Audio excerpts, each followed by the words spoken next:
Hello, everyone. Welcome back to the channel. Today we have a chat with an author, as you can see here, Seeds of War by João F. Silva. Thank you so much for joining me. Thank you so much for the invite. It's really nice to be here on the channel. Absolutely, I appreciate your time and going through all of these questions that sit in the back of a reader's brain. So thank you for It's joining. absolutely my pleasure. So why don't you go ahead and introduce yourself for everyone watching? Of course. Hi, everyone. I'm João F. Silva. I'm the author of Seeds of War. It's an adult epic fantasy told in the third person with multiple point of view characters. And I would say it's leaning a little bit more towards the grimdark side of things, although I kind of tend to avoid that tag because once you categorize something with a tag like that, are going to be like, well, it's not really that dark, and others will be like, yeah, that's just way too dark. It's green dark. I'm not going to read it. So I want to leave things somewhere in the middle, and yeah. And I'm a Portuguese guy. I live in the UK, and I've been living in the UK for a long time now, like about 8 years. And yeah, I write fantasy and sci-fi and a bit of horror as well. Although my horror stuff hasn't really been published yet, but maybe at some point in the future. So something to look forward to there. Hopefully, yes. That would be my goal. It's that's the funny thing. It's like ideas are never lacking. It's just the time to put them on paper. That's when it really gets complicated. Yes, because you also read quite a bit as well, from what I understand. I have been reading a lot this year. That's because I'm extremely invested in Cradle by Will White at the moment. I started reading the book, I think the first book in the series, Unsold, in I think it was early June, if I'm not mistaken, early June. And I read the first 10 books in within like a month. Oh, wow. And I had never done that in my entire life. I had never read more than 4 books a month. And even 4 books sounds like ridiculously high for someone like me, because I'm a slow reader and I really like to digest things from books and think about Mhm. them a lot. And but with these books from Will White, it's yeah, it's just a big of a ride, and you just hop on and it takes you wherever you want to go essentially.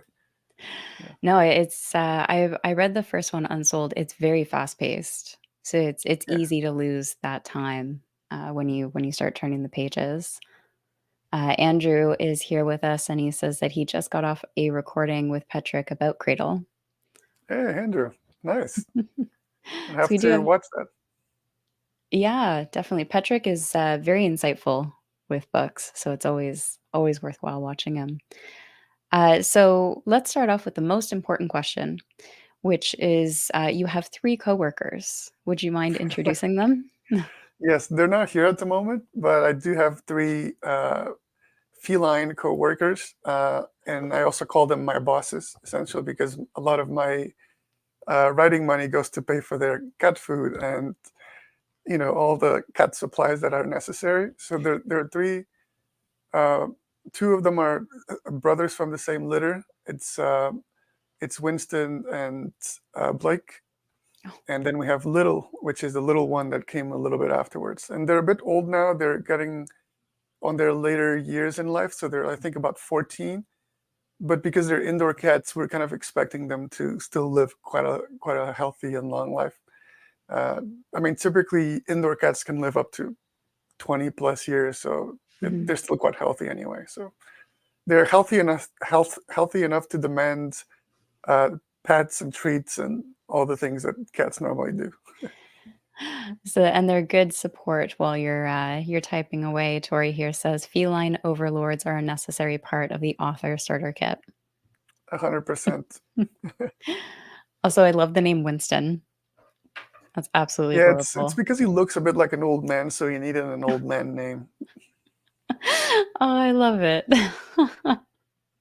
All right, well, let's dive in then with, what are you reading right now, if anything? Yeah, so I'm still on the cradle train, like I was mentioning earlier. Mm, I'm on book 11 at the moment, which is called Dread God, I think. That's the way it's called. okay. Yeah. And I'm just starting. I actually just finished the previous iteration of the series yesterday, last Okay. night. So Yeah. I've basically only read the first chapter of Dread God, but I'm just so invested in this series. It's just so fun. It really reminds me of the all the shonen anime that I used to watch when I was a teen. And Mhm. it's just like it brings back so many memories of like Naruto and Bleach and all of this, all the shonen anime that I watched when I was like 15 or 16. And I think it's kind of a nice palate cleanser from all the books that I normally read, like darker ones and a bit Mm, of horror and very like serious sci-fi and things like that. And Cradle is just like it's still really complex world building. Like and the mm, world just keeps on expanding with every book that comes out. And the plot threads are just so well weaved with each other, and it's just like the plot development is just so good. So I wouldn't say it's like a light book or like a book that you can read just from uh, just to kind of escape serious books. It also has some serious stuff in it, but it's just fun. It's just really fun to read. enough lightheartedness in there that you can kind of, you know, it balances out the darker stuff. Yeah, Mm. and I think when the series is over, I'm going to go straight back into something really dark and deep, and it's going to make me sad again. Which that's okay. It's fine. As readers, we live to have our hearts broken. Oh yeah. Oh Do yeah. you 100%. do you have a book that you're thinking you might jump into after Cradle? Yes, so it's not necessarily the darkest and deepest, but I've been postponing reading The Crew by Sadir Samir like for quite a while. I've known Sadir for like a few months, I think since late late 2022, and I've been meaning to pick up the book pretty much since it came out.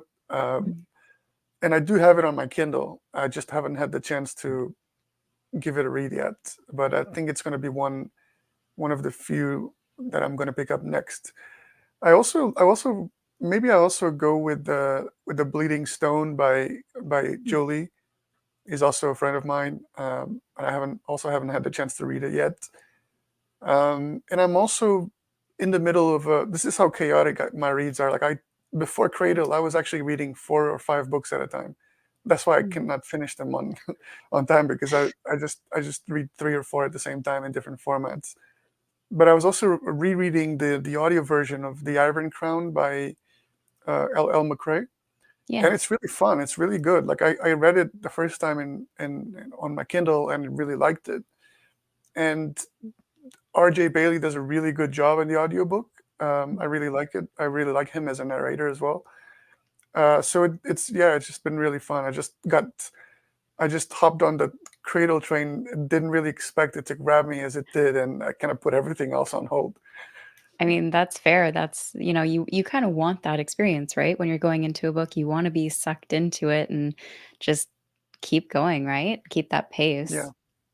yeah, absolutely. Yeah, all of the ones that you mentioned, those are all books I need to get to as well because they've similar to you, they've been on my TBR since release, and it's like, okay, soon, soon. I just gotta, work my way through the Yeah. timeline. It's just too many books to read and just not enough time to read them, essentially. That's Yeah. it. That's it. We should just have the ability to freeze time for a little bit so we can get a little reading in. Yeah. So, at what point did you know that you wanted to start writing? Ooh, that's a good question because I think there's multiple timelines, if I if Okay. I may say. So the first timeline is when I was a kid. That's kind of the obvious answer. I feel like a lot of writers have that where they were kids, they really liked writing. Like um, I was mostly writing for school. Like I don't know how I was like in the US, but or Canada or whatever other countries. But when I was going through the school system in Portugal for this is all in the Portuguese language, by the way. We Mm, had to write, I think it was 200, 300 words um, for our exams, for our tests, like about something or like a reading comprehension, and you have to like mm, understand the prompts and you have to write something. and I always did really well in these. Just kind of describing, like sometimes it would be like, describe how you spent your Christmas with your family and why was it nice, or like, or why was it not nice? Just explain, basically, like open-ended Mm, questions, right? And I love that because I could kind of go a bit more poetic and a bit more philosophical.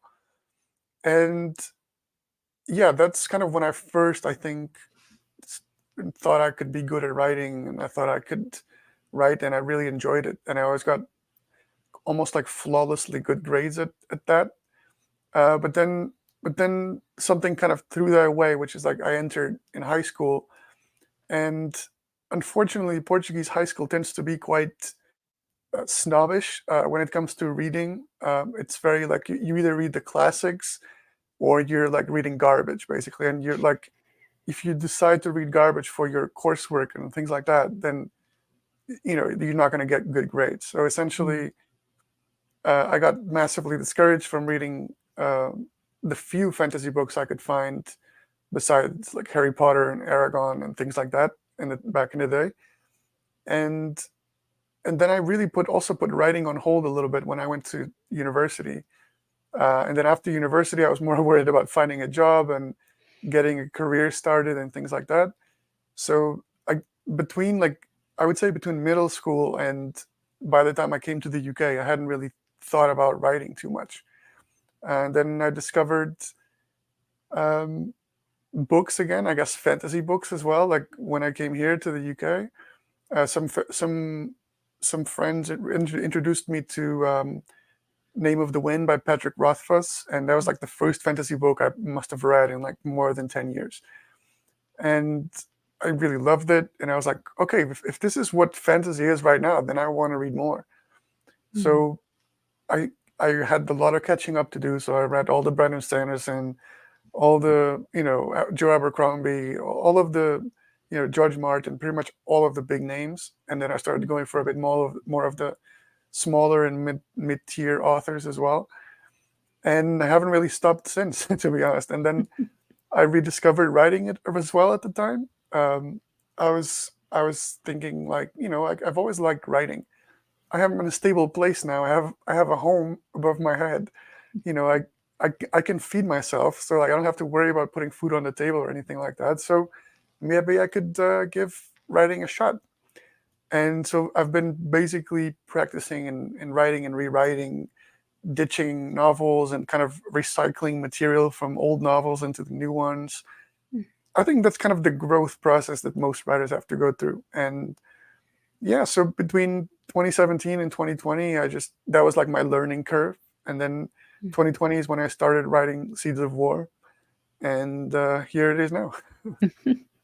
Yeah. Yeah, it's a process, right? When it starts as a when you're young, because you go through the school system, like you said, you had all those different variations in your life as you grew up. You had to worry about a job, feeding yourself, and I like you mentioned, with fantasy where you were at, it wasn't necessarily there was a bit of gatekeeping there, right? It would, oh, Oh yeah, that's not literature. That's not how could that it even is, be effective? and it was so bad that I actually did an experiment. So like for our reading classes, we had to basically pick a book, and then we had to do like an essay on the book. And I did an experiment because I knew that the teacher was quite snobbish. So I read uh, an epic fantasy book from a Portuguese author, because at the time I wasn't really fluent in English. Yeah. And I got a really bad grade as expected, like almost Gosh. flunking grade. And then I picked up a name from a very well-renowned, picked up a book from a really well-renowned Portuguese literary fiction Mm, author. And I did an essay. I thought the essay, I was just like spitting snobbish and nonsense into the essay to make it seem more deep than it really was. mm. And I got one of the best grades that the teacher ever gave. So like I knew that at that point I'm like, okay, well, yeah, if I'm ever if I ever want to shoot for good grades, I cannot keep reading fantasy, and it really demotivated me, to be honest. That is unfortunate because those are the little sparks of passion you want to stoke, right, in children when they have it. You don't want them to lose that curiosity, that passion, And it's tricky when there's so many people involved in that learning process that might, Yeah, have different perspectives on yeah. that or might not see it for what it is. Um, Now, you mentioned taking inspiration from some big names in fantasy. There was quite a few there that you had listed. Were there, aside from Rothfuss, any specific books that really stood out to you in some of those big names? At different stages, I think so, yeah. So, like, Rothfuss was like, right now, I don't really consider him like a big influence in my writing, but he was a big influence in getting me sucked in back into fantasy. So I guess it was like the gateway essentially for me to come back into fantasy. And then obviously Sanderson, like I really like the way he.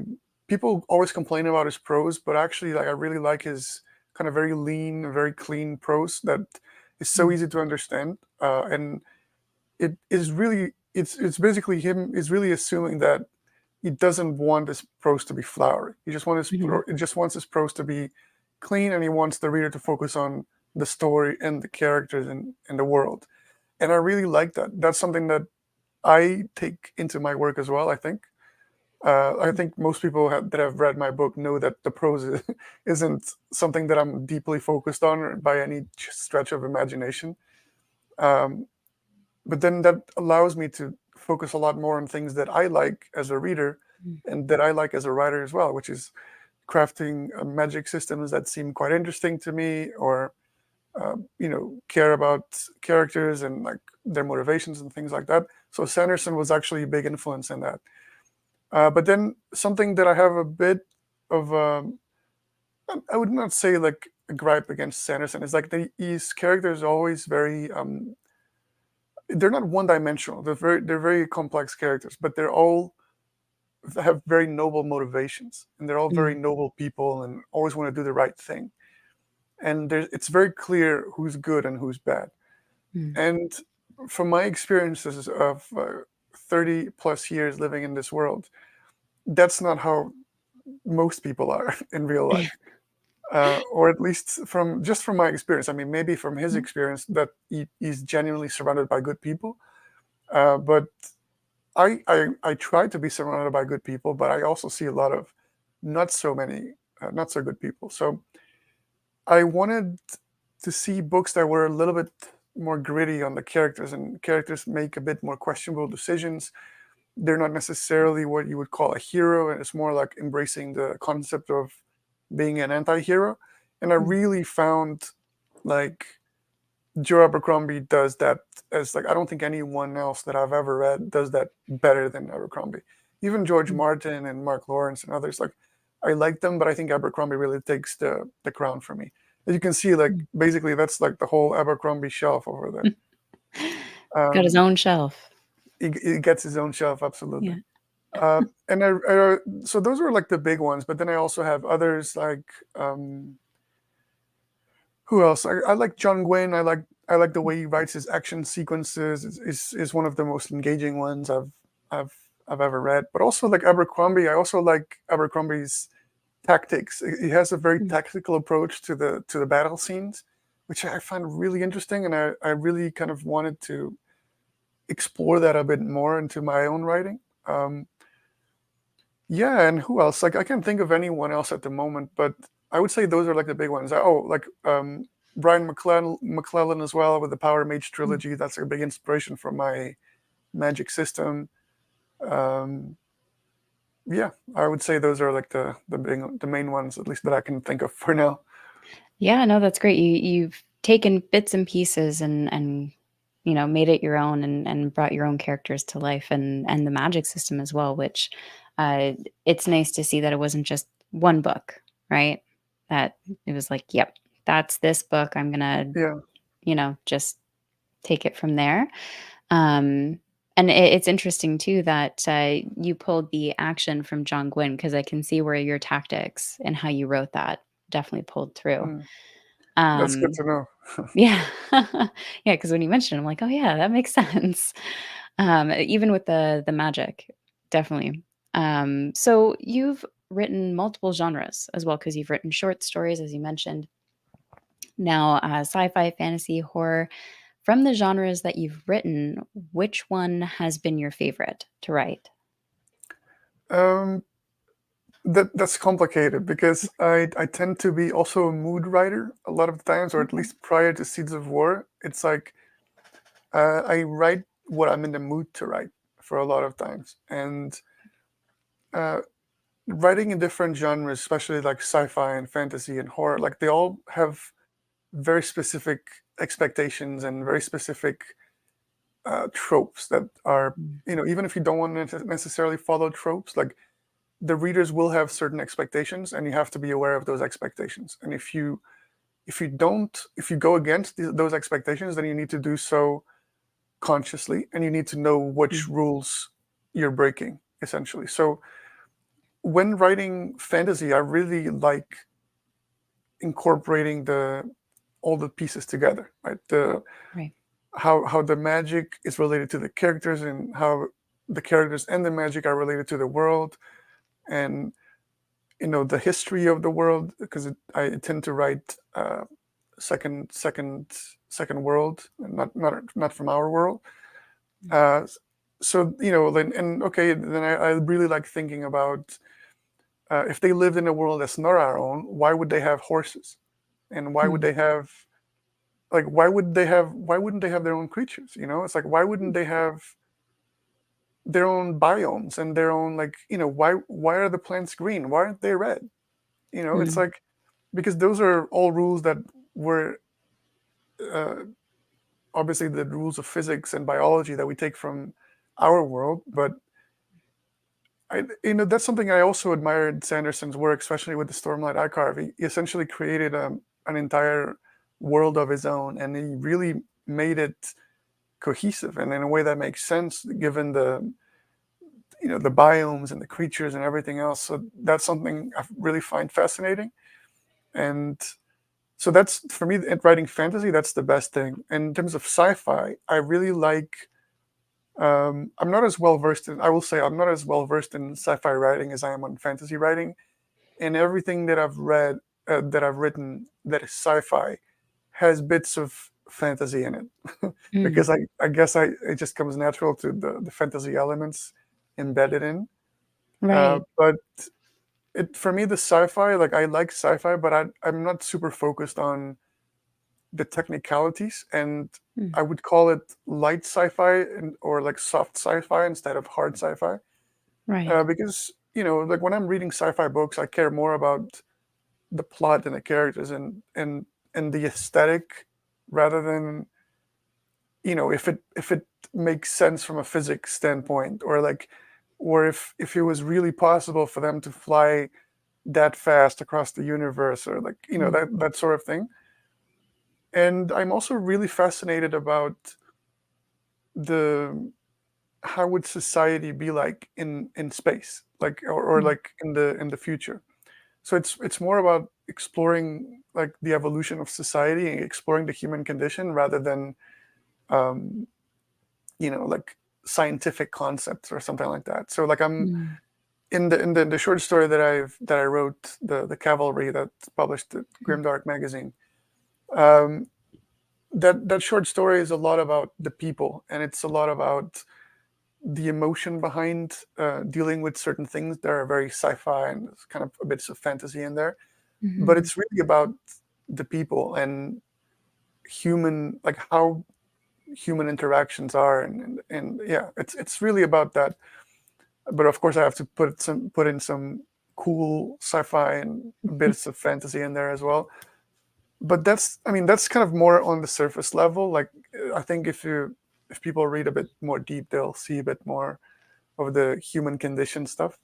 And then mhm. in horror, it's like almost the opposite. It's like you have to throw away everything you know about fantasy and sci-fi, because it's really about instilling something in, like, a sense of dread or fear in the or creepiness in the reader. And I find it the hardest thing to do. So normally, what I do with horror is I really write sci-fi with bits of horror, or I really write fantasy with bits of horror. Okay. Yeah. So I've written one or two medieval horror short stories, which are set in our world, but in medieval times, and then the horror elements are put in and into the story. But I'm not really happy with how the story is yet. So like I have to really work it, and maybe I have to read more horror as well, actually, just to kind Okay. of get familiar with how people normally write it these days, especially when they blend genres a little bit. Hmm. Yeah, so I guess like this is a very long answer for your question. Sorry about that. No, no, But by all means. I think my favorite is fantasy. Like I just really like fantasy, and I've always liked fantasy. Yeah, no, that's fair, and I really appreciate that you blend the genres because those tend to be if you can mesh those well enough that the reader is like, "Oh, cool," and it doesn't stick out like a sore thumb. I think you can make harder impacts, like you were talking about the human condition, the mentalities, but also something you touched on with the creatures. Why are they horses? Why are they so similar if it's not our world? And that's something that I appreciate, especially with when it comes to sci-fi and even in fantasy, because why are we basing what aliens look like off of two eyes, ears, hands, and all of that? Why wouldn't they just look like a blob or I mean, a you cloud could of you gas? could yeah, and you could say the same exactly for like what we call the fantasy races, Mm, right? Or the fantasy like species. mm, Like if you really think about it, we're basing like fantasy cultures and races and things like that in people that we have in our world. And mm, first of all, I think that's a bit disrespectful to have like orcs and goblins and things like that that look very similar to, or at least they were initially inspired by certain groups of our society in our world that are still very much alive, and they are also marginalized in a lot of ways. mm, And yeah, so like that's kind of what I didn't want to do. Like I'm not a big mm, fan of when that's done. And so I wanted to create cultures. Yeah, they're all human. They're all um, it's not humans versus evil monsters. It's like humans versus humans. But there mhm, are creatures around, and the creatures are have their own. They're their own creatures. mm. So I really wanted to do that. Yeah, Yeah, it's I definitely appreciate it, and the bestiary that you included in the front as well, that gives readers a bit of a visual to the creatures that you see in the world that you created. And yeah, orcs get the bad end of that stick for sure. In every fantasy, they're usually the bad guys. yeah, pretty much. Yeah. So were there any specific elements from the different genres?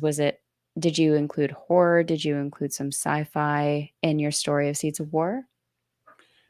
Yeah, so the horror elements at the end, there's a little bit. I don't really want to get into the spoilers, but For sure. there are some horror elements at the end. There's kind of a plot reveal at the end that has some horror elements. I don't think it's something that's very like deep. I think a lot of fantasy fans would just say, "Oh, like it doesn't feel like horror at all. It's just like a Mm, bit darker fantasy." But so I guess it's really up for interpretation. And in terms of the sci-fi bit, uh, there are some very slight sci-fi elements at play in the series, but not necessarily in Seeds of War. So it's oh, interesting. so yeah. I don't want to also I don't want to mention it too much, but yeah, I can say that there might be some very light elements of sci-fi. Yeah. Hmm. Okay, now I'm curious. I'm gonna be thinking about that. What that could possibly be. Um, so you've just to shift a little bit to your short stories because the cavalry and I believe a dead man was it? Yeah. Yeah. Yeah. Um, I read both. They were both very uh, they're poignant. They focused on, like you said, the complexities of humanity, and it was uh, how the best way to say it is it was quite deep for how short those stories are. You get into deep human emotions, and circumstances within a short page count, and it's quite impressive. You've written Thank for you. yeah, you've written for, Grimdark Magazine and Haven, Speculative. How did those come about for you and the short stories? Yeah, so like I said before, like these stories actually I wrote them before Caesar of War was ready.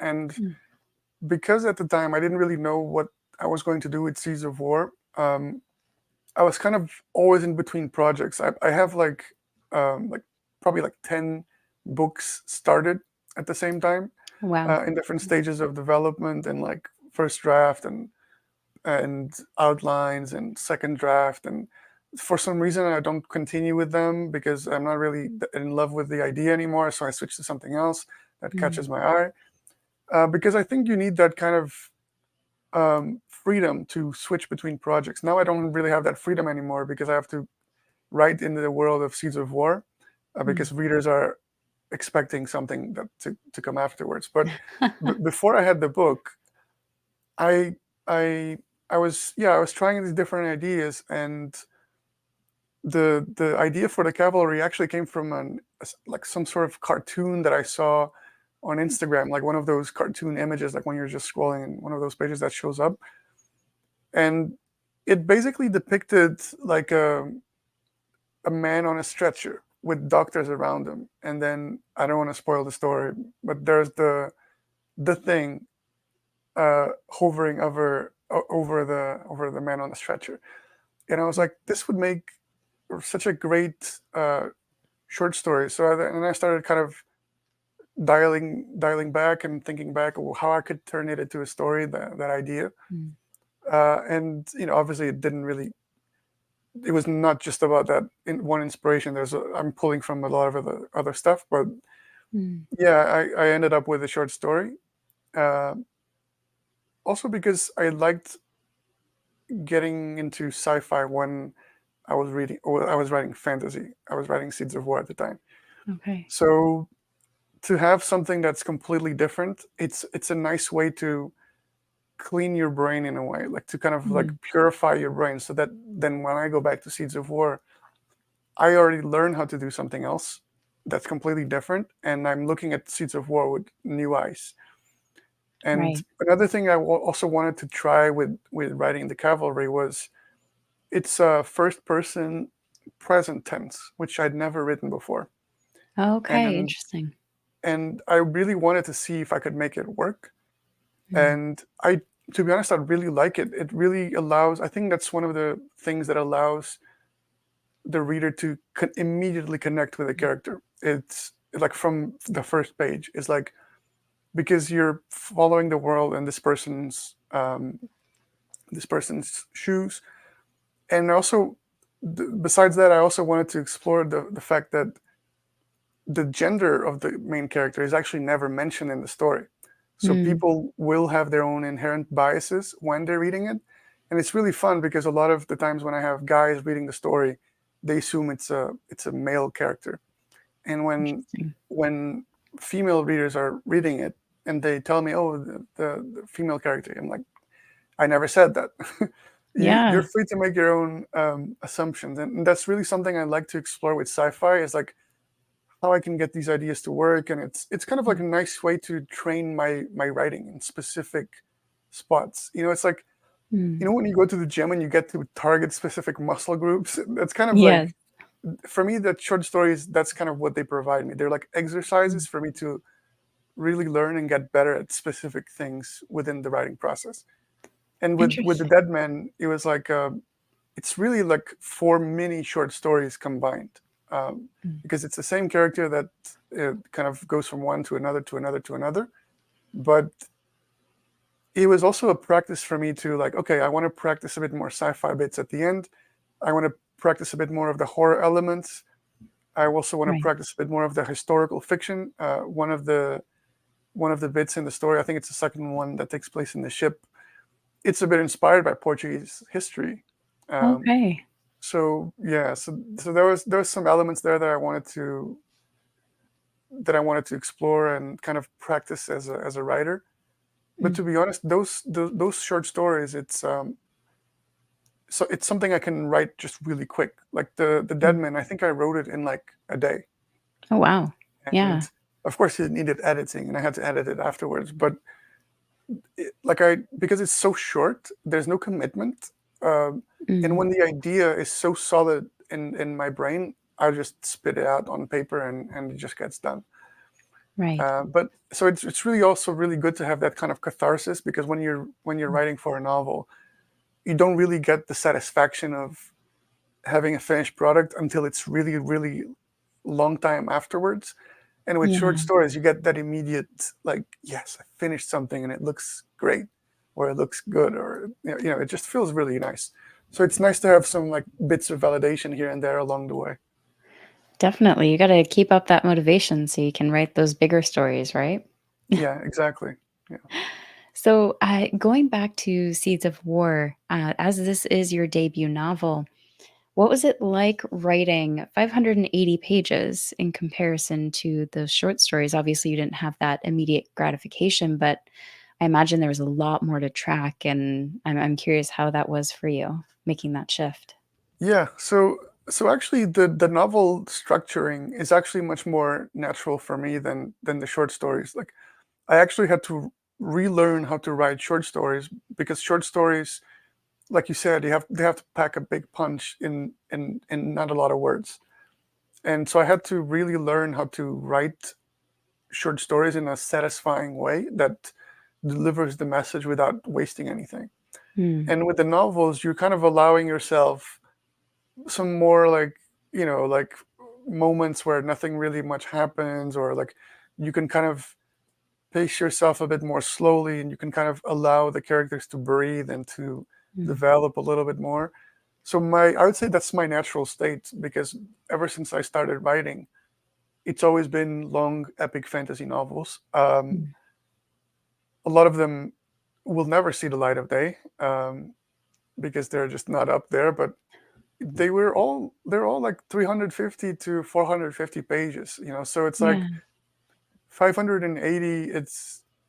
It feels okay. It doesn't feel like it was that much of a challenge. But the only thing that I think it was quite challenging was to do that with three main point of views. So you're essentially writing mhm, three books in one, and because you're following three characters, then otherwise, if you're just one point of view character, then the story would be like 1,000 pages long. So we have to really condense each point of view, and I think that's part of the reason why the people who like the book, they like it, because there's not a lot of wasted time, or like mm, wasted space in between like the character plot, the plot threads, and the multiple point of view characters. Because when I was kind of writing the book, I was writing scene by scene, and I was trying to figure out, okay, this scene fits better here, and this scene right. makes more sense here because of the flow reasons, or pacing and things like that. I knew how I wanted the ending to be, and Okay. I knew what needed to happen for each character in the middle of the book, Mm, and I had an outline for the rest, like the beginning and kind of the bits in between. But a lot of it has changed, like so many times since I started writing the book, and especially after my round of edit with Sarah Chorn. It really went on to something that I completely different, because she was dead right. I needed to make some changes there on the mm. developmental level. But yeah, so it suffered a lot of changes, and it's actually my main, where I'm most comfortable, I would say, is writing like longer form stuff. No, that makes sense. There's no, like, long trudging journeys over, Lord of the Rings mountain scenes and stuff. You're Yeah, to the point, and, um, it's interesting that, you're more comfortable with the long written form, as a lot of authors I know they love to get those stories out in those big chunky books, but at the same time, they're tracking everything meticulously. It's a lot more work, it's a lot more due diligence, and sometimes it can be a bit much, right, with how much you have to yeah. track. So it's definitely interesting. Now, I want to jump a little bit in topics here because you included a gorgeous map and a bestiary, a visual one in the book, which was, as a reader, I absolutely love that. I love that detail of the bestiary because oftentimes it's hard to visualize what the author is trying to describe. Can you tell us just a bit about the process in making those, both the map and the bestiary, and why bother including it? There it is. Why bother including it at all? Yeah, I think, like I said earlier, I wanted the world to feel like it's an alien world. It's like it's definitely not our world in any way. So that needed, like, we have a lot of animals on our planet, so this world needed animals as well. But they couldn't really feel like super strange to the people, like the characters in the world. Like, I think I wanted the characters in the world to be comfortable with them, like to know Mhm, that, yeah, that's just chase growl, that's just the hearth spear. Like they're used to them, right? The same mm, way that you look at a horse and you don't look at the furry animal that has tall legs and small hooves and a long neck.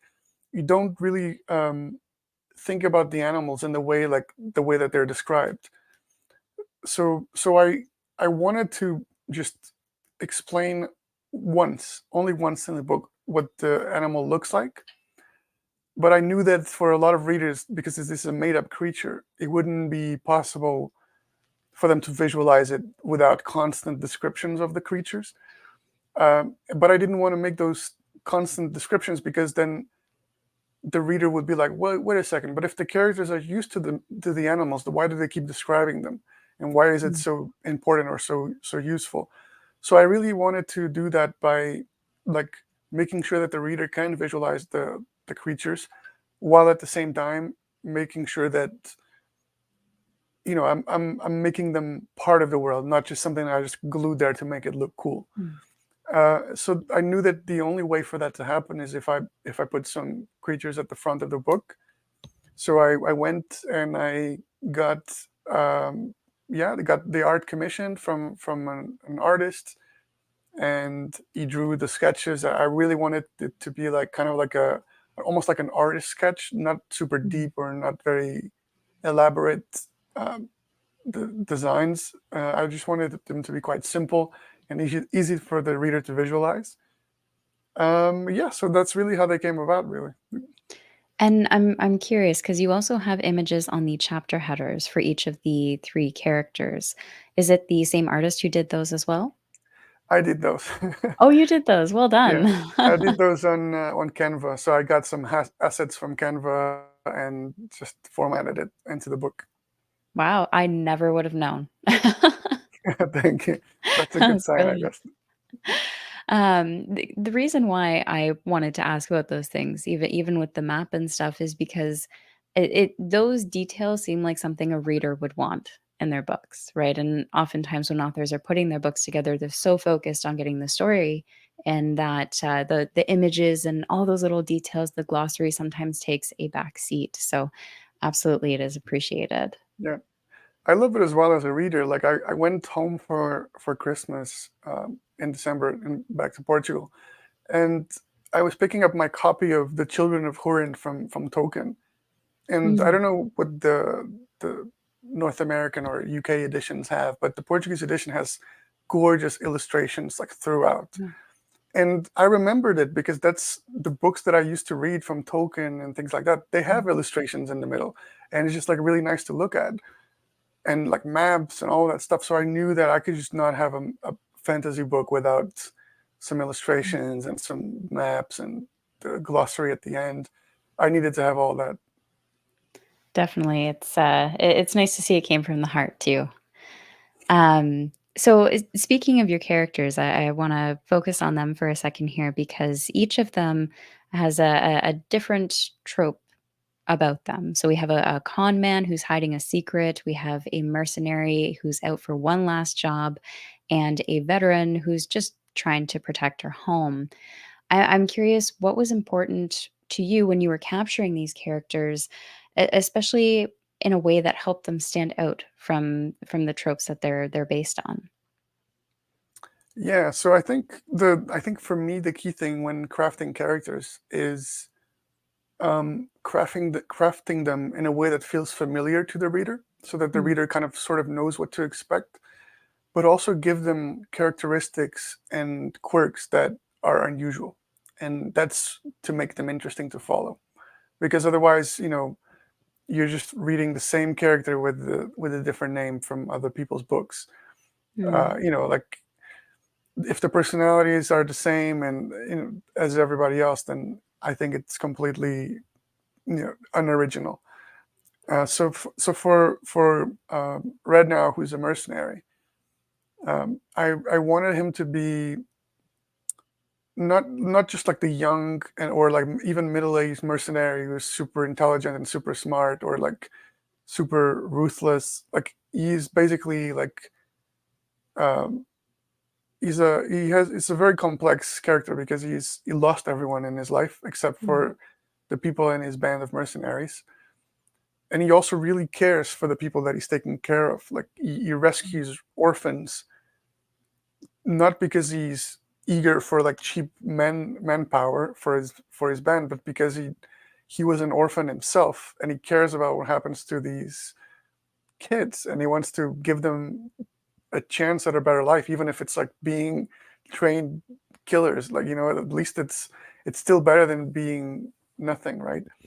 So I wanted to add some layers to him, and then you have the complexity with his sister, and you have the I think something that's quite unique to all three characters, and is the concept of home, which is lacking for mm, pretty much all of them. Right? You have mm, in Red now, he's been away from home and doesn't really quite know where his real home should be because he's a refugee and an orphan. Has been taken away from multiple places to all these different places, and even the home that he tried to craft in the mountain where he formed a band of mercenaries, it still really doesn't feel like home to him that much, and mm, he just doesn't really know what home feels like. And for the other two, it's a similar story. Orberesis, he was kind of almost forced and exiled out of his own hometown because things that happened in his past, and now he's coming back, but he's coming back almost in a resentful way, right? Like he resents mm, the way he was treated and the way he was kind of booted out. And for Gimlor is she also she's really struggling to find the new home that she made. Like she mm, created this home, but the home is not perfect. It still has a lot of flaws. It has a lot of people that want to hurt it and take it away from her. So that's kind of like I think all of those things are like stages in my life as well as a writer, as like and as a person as well. Like the fact that I'm an immigrant in the UK, mm. and I've lived in 14 different houses for the past 14 or 15 years. So it's like every Wow. year I move around. Yeah, it's been a long time. So it was interesting for me to explore the concept of home, Mm, and insert that into all three characters in different ways. And for just to kind of answer your question in a more mm. succinct way, because I go on rant, sorry. It's all good. Um, the for Gemlor and Orbresis, I feel like it would be quite kind of cheap to have them be like like Orbresis is like the stereotypical mustache twirling villain, but he's actually quite a damaged man in many ways. Like he has a very like awful past, Mm, and he's just a survivor in many ways, and he's also dealing with a lot of things. Like I guess I could spoil it because it's pretty evident from chapter 3 in the story. He's dealing with like a lot of chronic pain, um, mm, um, and I think that's something that I think makes him a bit more interesting to follow and more relatable because unfortunately I don't think there's a lot of uh, representation for chronic illnesses out there. mm. And for Gimlar, just to finish up, I think I wanted her to be a mom, even though she's a veteran and she's like crime boss and she's like a boss woman basically. In Mm, many ways, she's like the strong female character. yeah. But the strong female character is often portrayed in a way that's almost not strong or is almost like going overboard. And for me, like the strongest women I know are mothers, right? Like, Mm. so I wanted her to be like a mom, even though she's not the best mom ever. She's not the most caring mom ever. She's a flawed person, but she's doing her best, right? She's completely overwhelmed with stuff. So, so yeah, so that, I think each of them needs to have something or a trope or character archetype that makes them familiar, but also something that's different and that's kind of compelling enough for people to pick up the book. No, and I love your point at the end there with the strong female characters because it's to me strong characters is what matters. It you know, whether it's a female or male character, it's important that they feel like people, not like they fit into a category. So I absolutely appreciate that. And it for me, it was interesting with all three of them because with the tropes, I was like, oh, I kind of know what I'm in for. And then I started reading, I'm like, oh, this is gonna be different. This is gonna be different in a good way because this is getting into far more than those tropes actually touch on. Right. It bled out a little bit, which was very nice.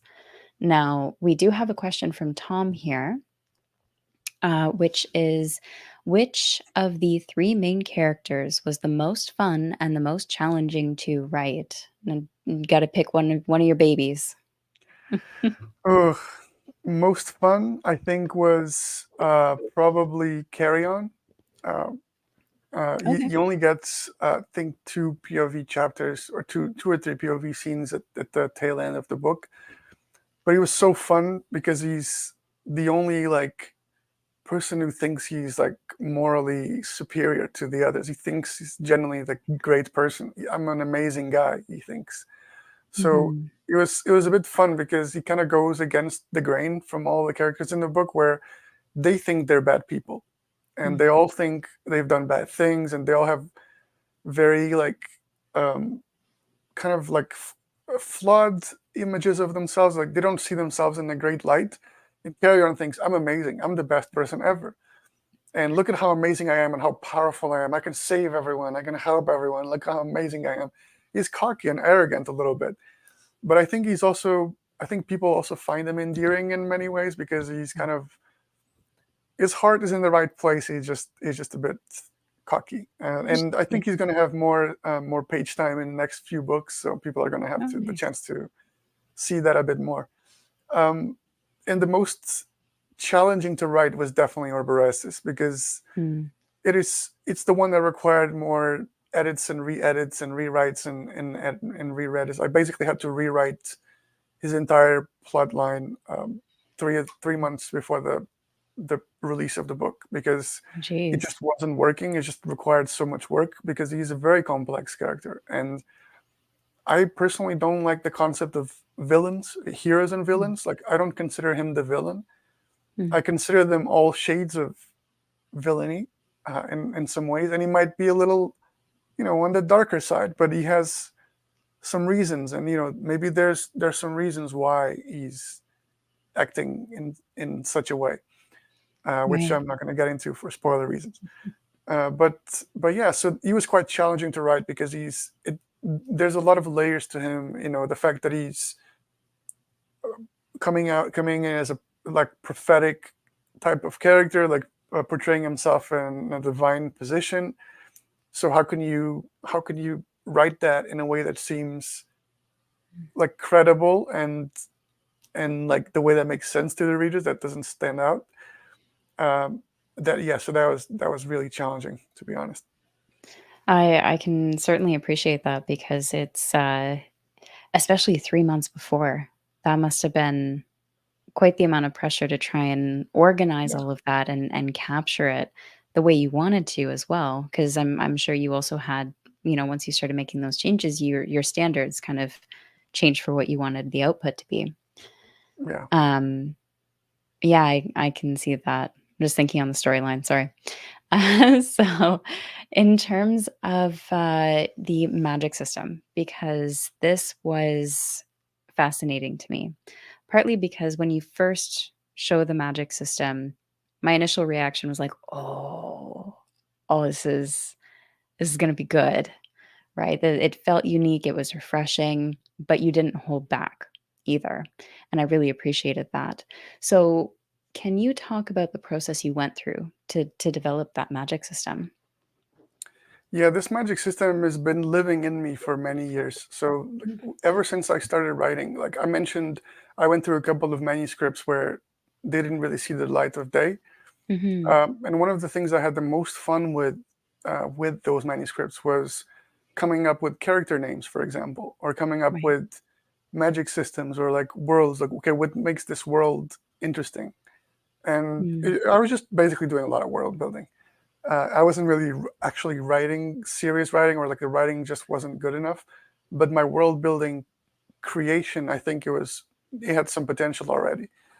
And this the magic system for the smokesmiths actually came from one of those recycled manuscripts that I had, where um, I'm not going to say what the story was about. The story wasn't that interesting, but the magic system was like I still thought it was cool, and I didn't want to lose the magic system, even though the story was not great. So I recycled it, and the idea for the magic system came from lyrics from a song from a band that I really like called The Sword.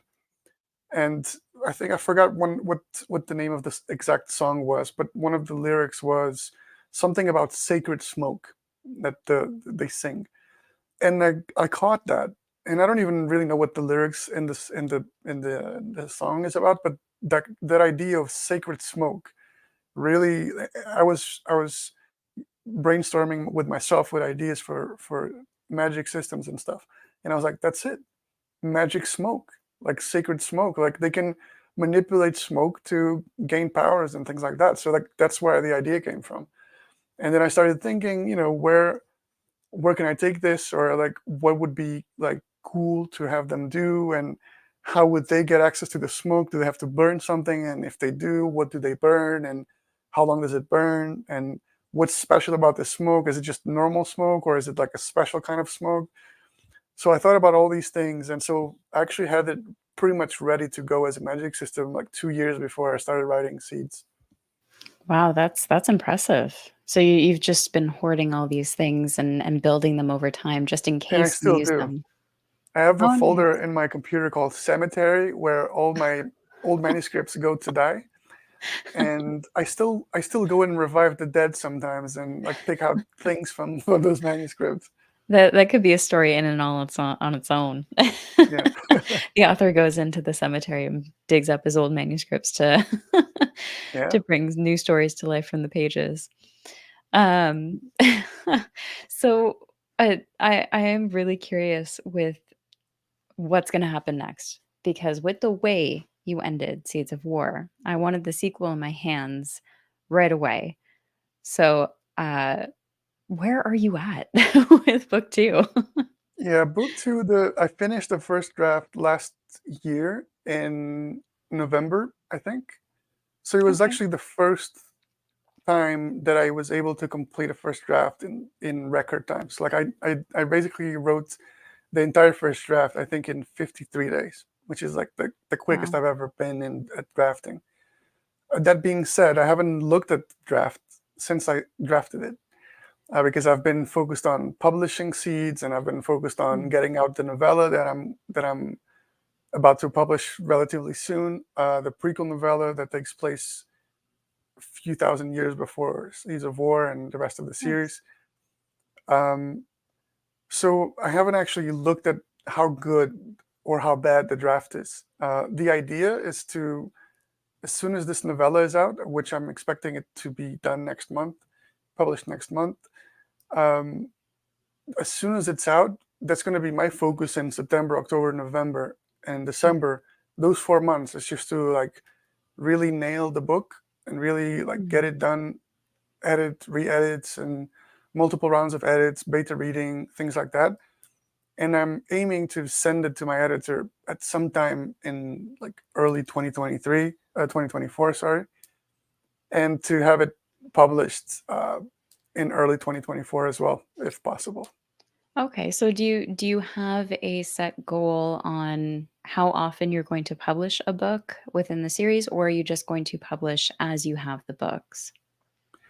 Yeah, so that's it's interesting because I don't really have a lot planned out in terms of like like for example, some people say, yeah, I have book 5 and 6 and 7 and all that stuff. I don't really have that. I have Mm, books 1 is done, book 0.5 is like pretty much done as well. Book 2 is it's on its way, and I know that there's going to be a book 3. I okay. know I'm going to do that. I just don't really know if I'm going to go beyond book 3. I might Okay. do more spin-off stories because there's a lot of characters in the story that I'm quite interested in, just to see what else they do besides Right. what's on the page.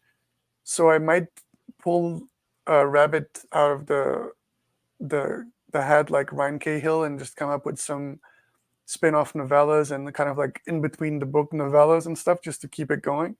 Right. But if I can publish one book a year, I think I would be quite happy with myself. Yeah. Yeah, there's a lot of work that goes into it aside from just the writing, right? You have a lot of stages, you've got the beta readings, everything else around it, marketing and the publishing too. So it's just a lot of time gets sunk into every book that you go to write and even every short story or novella. Yeah. Yeah. Um, so it's interesting if you're looking at 3 right now and then possibly more. Spin-off stories are always fun for me because you get to know those characters a little bit better, especially if you had, side characters that you enjoyed or there was maybe a bit of world building you wanted to explore more or anything like that. I'm just gonna open up to the chat here. If you have any questions, feel free to pop them in, and we'll do a final round of questions here. And we know that JCM Byrne is in the chat when he's asking about endorsements associated with your magic system. Yeah. I probably Uh, would not accept endorsements from cigarette companies, but yeah. no ethical dilemmas there. Thanks, Joe. No. So while we're waiting, is there anything else that you have in the works at the moment? Anything that you're hoping to get done, or maybe you're in the middle of? Yeah, so I mentioned the novella. It's called Mhm. Ruins of Smoke.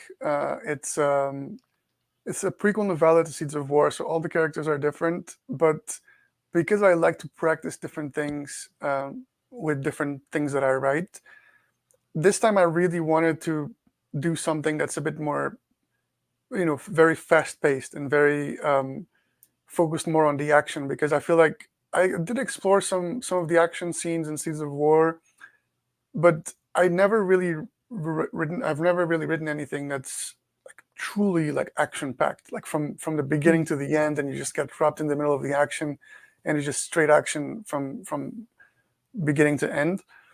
And I also wanted to do that while making the reader really care about the characters, so like to blend in a bunch of really strong emotions, and also developing the world and the history and the lore of the story. mm, And so I'm not sure if it's if I achieved it, but that's kind of where I was trying to do is like in not so many words or not so many pages. I wanted to do all those things, and I think Ruins of Smoke kind of does that. It kind of mm, tells you a bit about the history of the known world, and the concepts of like the orb and some of the myths and the lore that you got a bit of a glimpse of at Seeds. mm. This is the events that kind of led to that. Um, but yeah, I think it's more of an exploration of like the of these things that I mentioned, like the actions Mm. and the lore and the history and things like that. And when can readers expect that one? Ooh, I'm really not good at making promises, but Even an estimation if you have it. okay, definitely Q3 in Okay, the third quarter of the year. So I would say, if not August, then almost definitely September. Um, nice. and it's hopefully going to be free if Okay. whoever subscribes to my newsletter. Oh, nice. And I think, do you still have the short stories going out through the newsletter as well if you sign up? Yes, I Yeah. like giving people stuff for free. Well, thank you. No, Yeah. that's great. So if you are watching this, definitely go to Joao's website, sign up for the mailing list. All of the links are down in the description below. Do you have any final words for or messages you want to send out to readers?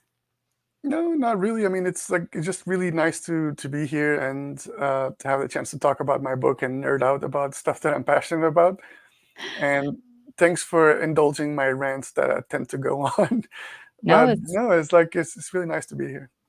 I love the rants because that's where you get a lot of information that I might not have thought of to ask or anything like that. So I love seeing the passion behind it. Thank you so much for joining me today and letting me pester you with my questions. No pestering at all. Be sure to check out those links, everyone. Be sure to check out Seeds of War because it is a fantastic read and a beautiful map and artwork on the inside. As always, thank you so much for joining us and have a wonderful day.